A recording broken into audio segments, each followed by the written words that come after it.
Let's go! We made top 8! I just finished after getting knocked out of top 8. I just finished my tournament run. Today, I'm bringing you an updated version of my KryoRhino deck profile that I posted the pre-banlist version of a few weeks ago.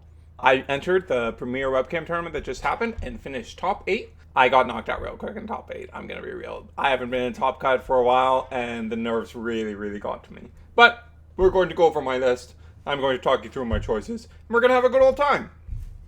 So, naturally, as a KryoRhino deck, we have the Cryo line, and we have the Rhino line.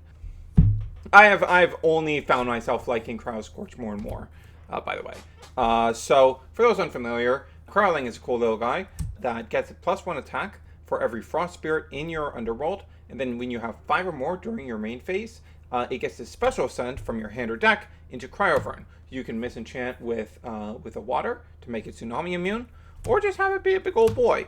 And if you're properly enchanted with the double frost, you can then threaten on your next draw phase the ability to use Cryovern's ability to discard your entire hand to special send into Cryoscorch. And Cryoscorch is a cool little guy who goes, I'm going to destroy every rune on the board when I'm special sended into, and then I have the ability to burn your entire spirit deck to burn your opponent for 5. Very worthwhile exchange. I'm often in situations where I see my opponents at like 10, 9, like 9 or 8 in their spirit deck is like low enough for me to game shot them with Cryoscorch. Because you special cast it, you're going to be able to re-enchant onto the Cryoscorch before you use the effect to burn them for 5. So you're going to be sitting with a 4 Spirit Cryoscorch, burn them for 5, and then you're going to be able to swing in for 4. If they have an attack position guy, you swing over it to deal 3 damage. If you have other guys on the field, even better, etc., etc. It's really good at denying your opponent the ability to make comebacks, to have the time to make comebacks, which is a very nice attribute for a deck like this that's going to spend a lot of spirits to establish big bodies. It makes it a huge priority to deal with Cryovern, and if they can't, well, they're going to get game shotted by Cryoscorch. The other side of this is the Rhinosect and Rhinymphs. Rhinymph is a 1/5 that can expend a Frost Spirit to turn itself into a rune that is empowering an Elestral on the field. Either side, sometimes it is very important to enchant on your own side, so your opponent can't just like pay the spirits off of the guy you equip it to, and then force Rhinymph to fall off. The Elestral it is equipped to, the Elestral is empowered to, sorry, it gets -2 defense and is suppressed.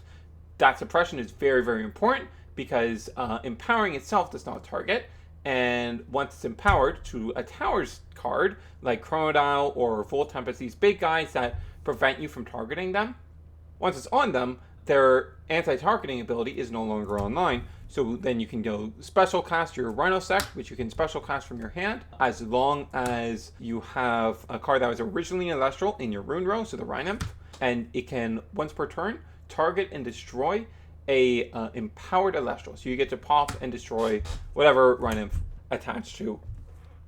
If you have multiple, you can just cast them all out, which does happen. I had a cool game against Trishula TTV in, what was it, round 5, I believe? I think it was round 5, where I cast 4 Rhinosects over the course of our first game, because I went Rhinymph into double Rhinosect. One of these Rhinosects got shielded, and the other got like Earthquaked or something. I think it was Boombat actually. And then I got another Rhinymph, so I did the Rhinymph thing again, and now I was able to special cast this one that was bounced back to my hand, and special cast another one. And like in this format where the removal is there's less of it. At least splashable removal, and it's more like it has a higher opportunity cost. Like Boombat eats your normal summon, so you're not actually establishing a guy on the turn you go for Boombat, and it's open to being stopped by a Dense Fog or Gorgon's Gaze. Big guys like these really benefit, but at the same time, the deck isn't so vulnerable to those same big guys from other decks, because Rhinosect gives you in-archetype removal, because this is basically This is a total of 4 costs, but it's effectively going, okay, I'm paying 2 for an Earthquake and 2 to play out my big guy. Very, very powerful. Of course, the nature of this being a 2-card combo and only one of the pieces being searchable, we'll get into that later, means that sometimes you're going to have games where you're just only seeing one side of the combo and you're just not able to get to the other one, and it sucks. But most games that is not going to be the case, or if that's the case, you're going to be able to lean on the cryo stuff well enough. It is that luck-based element of the deck is typically not an issue. It is very much consistent enough as it is, and you are almost always going to get the opportunity to resolve one Rhino sect over the course of a game. Also, Rhino being a 1/5, very, very good, means that when you play him in defense and go to use his effect, if they Gorgon's Gaze him, it is very likely to be able to survive to the next turn with if you have anything to help support him, he's probably going to live because of that 5 defense. Very difficult to get over, especially in this format. All right, let's get into the other guys that aren't this core. The rest of our Frost Spirits are Frostmite and Catarant. Frostmite is something I keep going back and forth on. I remember in my last deck profile I was saying, oh, I'm probably going to cut this card, and it is down to 1 now. I had 2 before. But in this format with lower removal, 5 defense guys are really annoying to get over, even for an Ascension deck like this.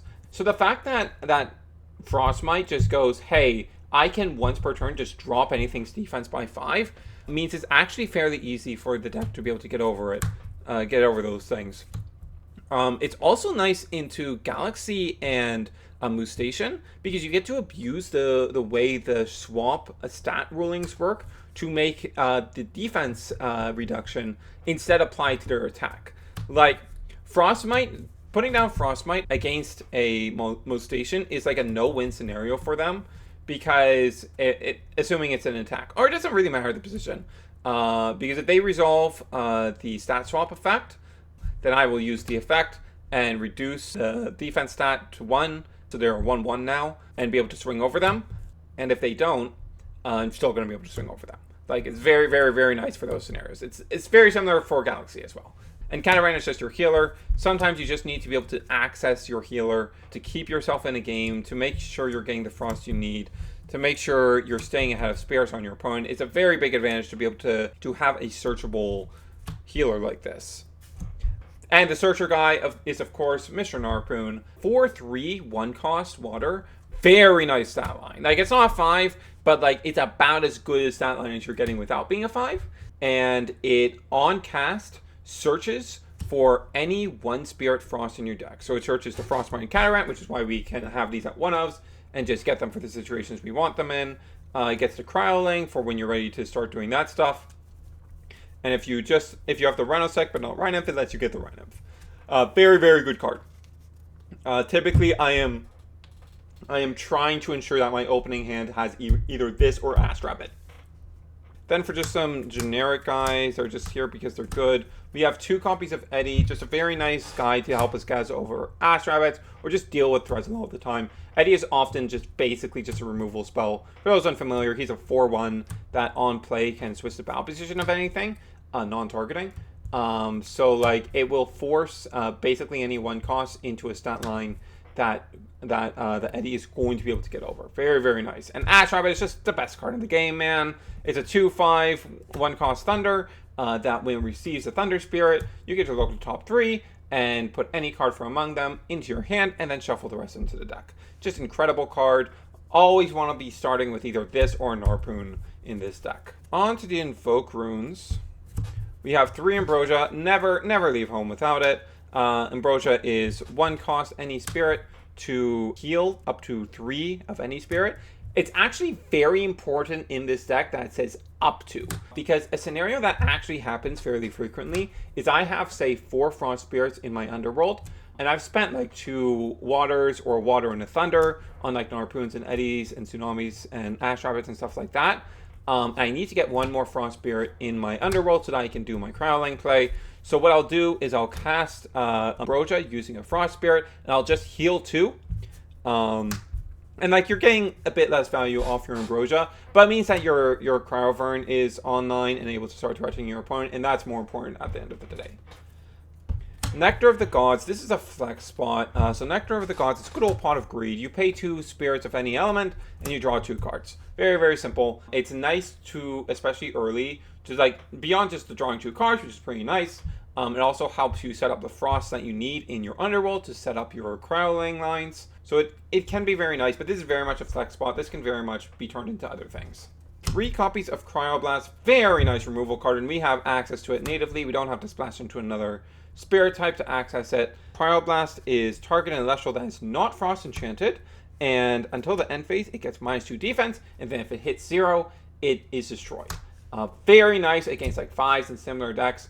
But honestly, it felt like almost every deck I was playing against today was built to not be super vulnerable to Cryoblast. So it actually did not come up very much, and I sided this out a lot. This was the card I sided out the most frequently, because it just wasn't super useful in a number of my matchups.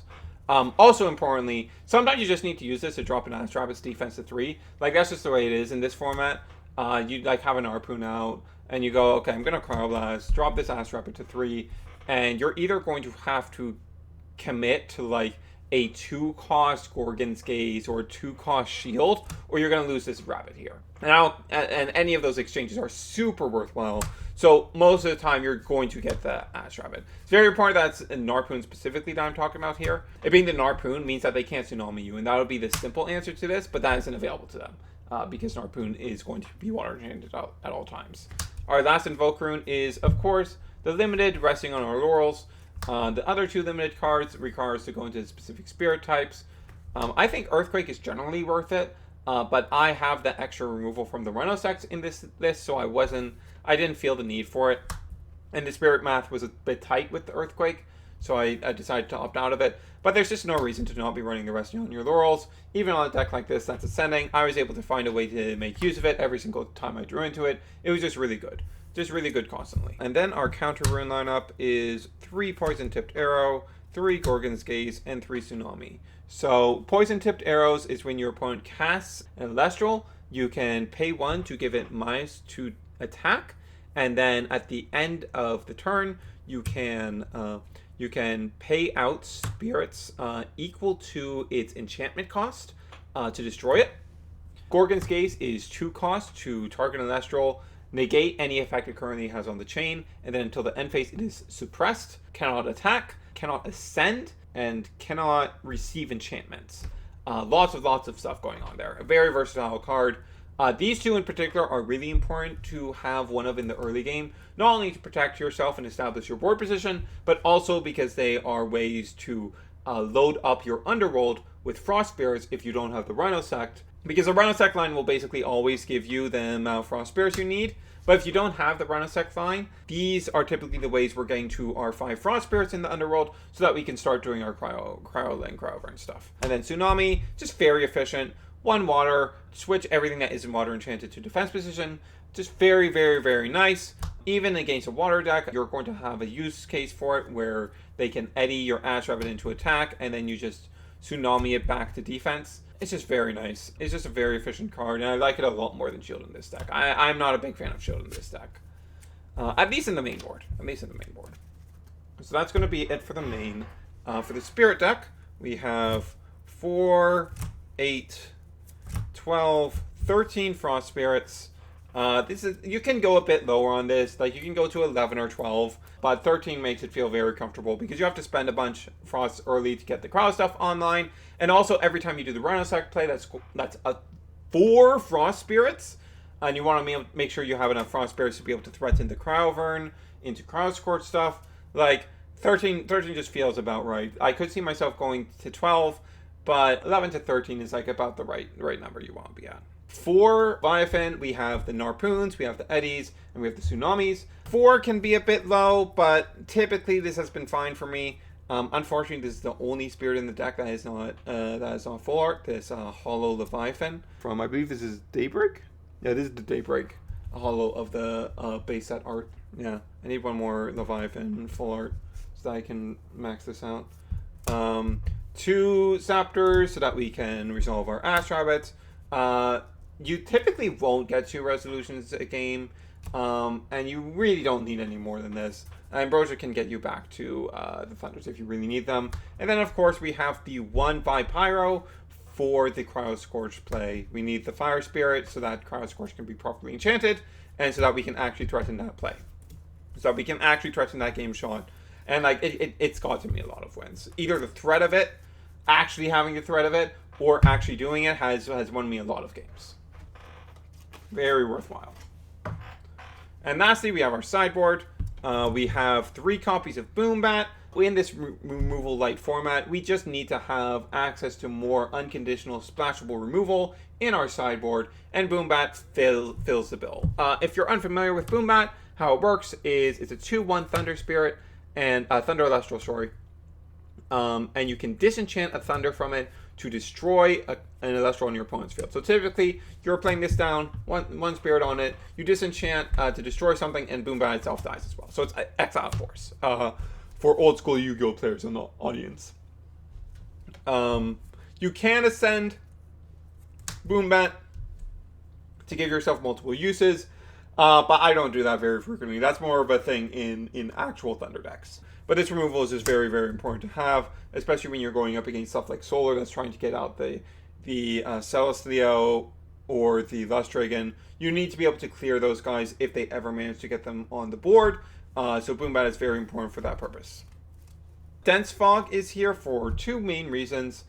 Reason number 1 is it's really nice against Nexus decks. So for those unfamiliar, Dense Fog is you pay 1. It's a counter run that you pay 1 Lunar Spirit, and you suppress every Elestral on the field that is not Lunar Enchanted. So this lets you shut down Nexus decks really easily, because you will be able to flip this up before they get to activate their Nexus effects, or you can even chain to a Nexus effect to stop the when you Nexus part of the effect. That is indeed how that works. The other part is that because there's less removal in the format, and because Lavalith is at 1, Towers type decks that are untargetable, have big untargetable boss monsters like Voltempest and Chronodile, are much more viable without Lavalith to get rid of their Divine Runes that they typically need to have their protection.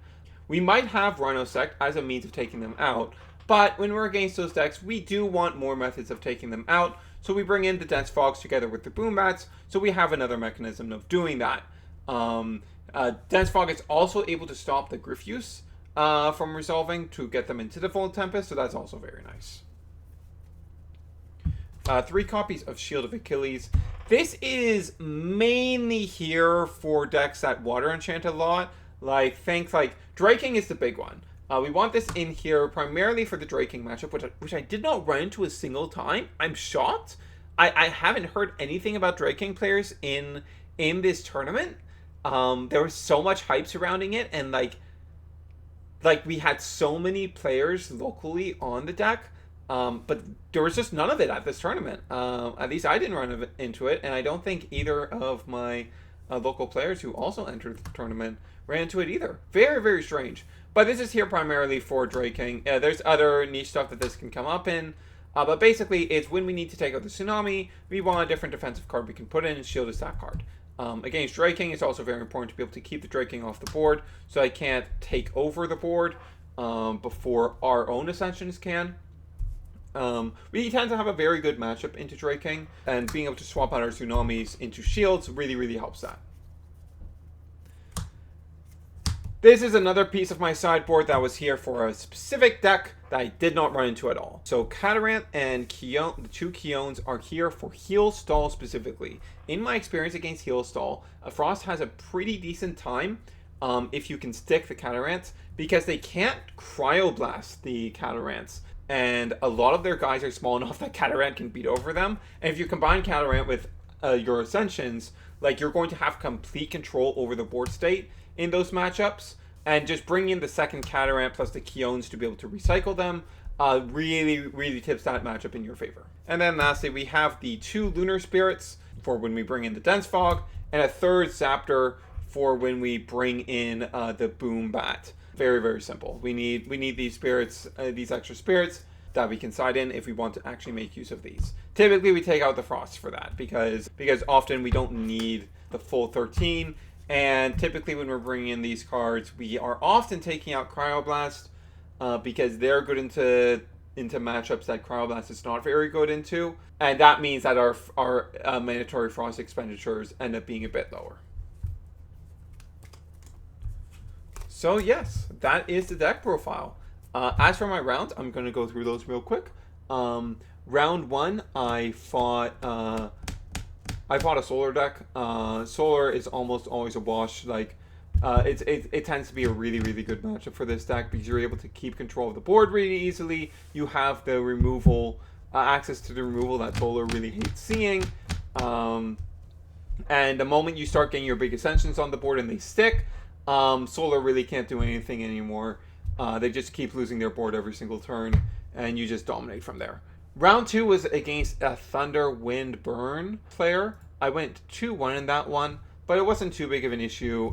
That deck is another one that this deck matches up pretty well into. Again, because those decks have a lot of small bodies, and you have a bunch of big bodies, and you just control the board and just don't let them get away with things. Round three, I fought my roommate, who was also on Thunder, Wind, Burn. Went about the same way. I very much got my revenge for my round 6 loss in time to Kier on Thunder, Wind, Burn. Then in round 4, I fought another Solar. This one came down to the wire. I misspent some of my spirits so that I did not have the frost I really needed to get myself into my really game-winning position. And unfortunately, the P-Gleam came down on my Cryovern. That was basically, I had a Cryovern set up that if it survived to next turn, it was going to go into a Cryo Scorch and win the game. Almost certainly. Even if the Cryo Scorch got Gorgon's Gaze, it would probably still win the game because of forcing that out. They were that low on spirits, and putting a huge body on the board. However, unfortunately, they had the P-Gleam to clear it, and that game, my deck just did not give me much of anything for counter rune, so I was not able to protect it. Really, really unfortunate. Then in round 5, I fought another Solar player. This time was Trishula, Mr. Trishula TTV, who as I mentioned, I quadruple Rhino sected in game 1, and game 2, like, it just went very well for me. Like, similar stuff to what I was talking about with the Solar matchup. Trish's build was a bit better equipped to deal with that because it had a bunch of, like, just good stuff guys like Galaxies and Eddies and stuff like that. Like, it was not a 20 Solar Spirit build, but I was still just able to take control of the game with my big bodies and just eventually win. And then round 6 was against a 5s deck on Race to the Top stuff.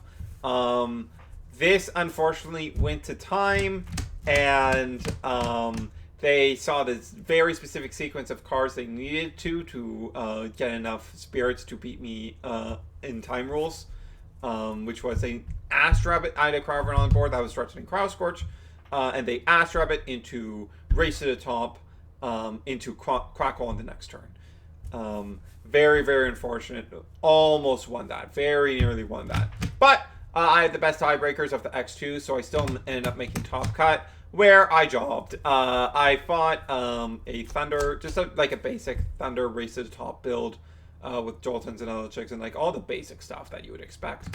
And it's been like 5 years since I was in a card game tournament top cut, and the nerves just got to me, and I just threw super hard in game 1. Game 2, it was a lot closer, but they just did have the removal for every Cryovrn. That is definitely a deck that like is scary in this format because Race to the Top gives them the removal that a lot of decks now lack. Like, I think Thunder is like one of the best decks in the format, specifically because of its access to Race to the Top. Yeah, Race to the Top is just super, super good in this format because of Earthquake and Laurel's going to 1, and because Lavalith can no longer take. You're far less likely to lose your Olympus to a Lavalith. But yeah, that was the deck. I will probably do the run back once again when the next Premier Tournament comes around. But there is another variant of Rhino Sect utilizing Aardvarm that I actually want to start exploring. So we'll see how that goes. But yeah, that was my deck profile and tournament report, and I hope you guys enjoyed it. And hey, I hope you join me with some Cryo Scorch Gaming. This is Hunter Surge, signing off.